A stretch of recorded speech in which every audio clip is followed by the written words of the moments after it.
Hi everyone, this is the second video, and here we're going to talk about some strategies you can use when talking to others about climate change. And what I'll tell you is that the strategies are actually something you can use in communicating with anyone about anything. And so what I'd like you to do is to remember that. And then after you watch this video, maybe take notes and try to apply the strategies in a normal conversation that you have today and tomorrow and the next day and the next day. And I'll do the same because I could really use some of the same suggestions. I'll tell you where I got the information from 3 strategies for effectively talking about climate change.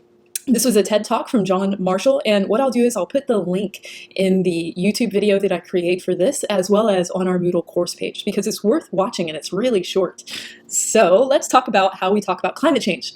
So number one, and this is actually a big part of any conversation we have about climate change and really just anything, is number one is to listen. And how do we engage with someone in a conversation about climate change? Number one, ask them what they think. You might ask them, what do you think about climate change? What do you think about solar panels? What do you think about Biden's infrastructure plan? What do you think about, having a more plant-based diet? It doesn't even matter how you start, but ask them.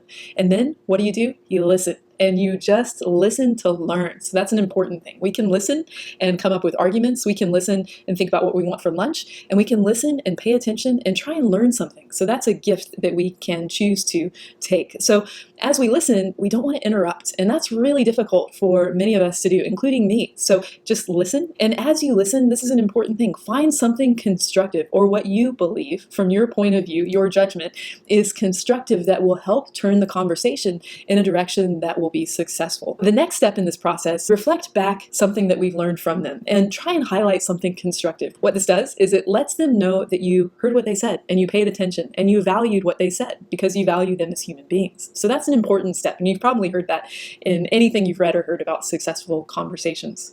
Then ask follow-up questions, and in doing so, just try and learn something about their beliefs, their values, and their concerns. Listen and listen and listen, and again, listen to learn. The next step is to connect to what you've heard. And in this way, what you want to do is connect to not just the facts, but to them. So maybe they mentioned a belief or a value or a concern that you share. Then connect to that thing that's important to them.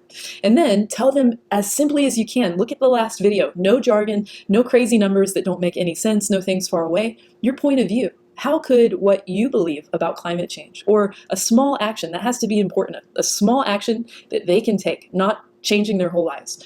What do you believe from your point of view you could do and they could also do that's easy to address whatever that value, belief, or concern is? You always want to put yourself on equal footing, if not put them a little bit higher in the conversation by asking them again what they think. Listen to what they say. Tell them what you learned from the conversation that you value, a good thing, and thank them for having the conversation. You want to end on a positive note so that when they reflect back to those crazy people who want to talk about climate and change, they'll reflect back to something that actually was positive, connected to a value, a belief, or a concern, and gave them something small that they could do in that direction. And what you know from the previous video is taking one small step in one direction can lead to, and often does, lead to taking other small steps in the same direction. Some part of that conversation is going to be a seed in their mind, and it may grow. So that's an important thing to file away. Immediate action is usually not what people do when it comes to change.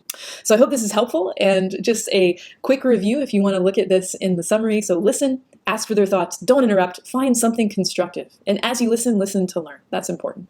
2, reflect, ask, and learn more. So reflect on what they've said to let them know you listened and valued them. Ask follow-up questions, try and understand their beliefs, their values, their concerns, anything else that they hold dear probably in their heart.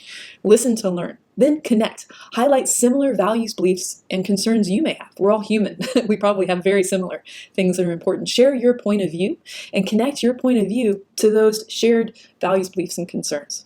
And then ask, listen, and thank them. So ask them what they think about your response. Listen, again, to learn. Tell them what you've learned and thank them. See you soon.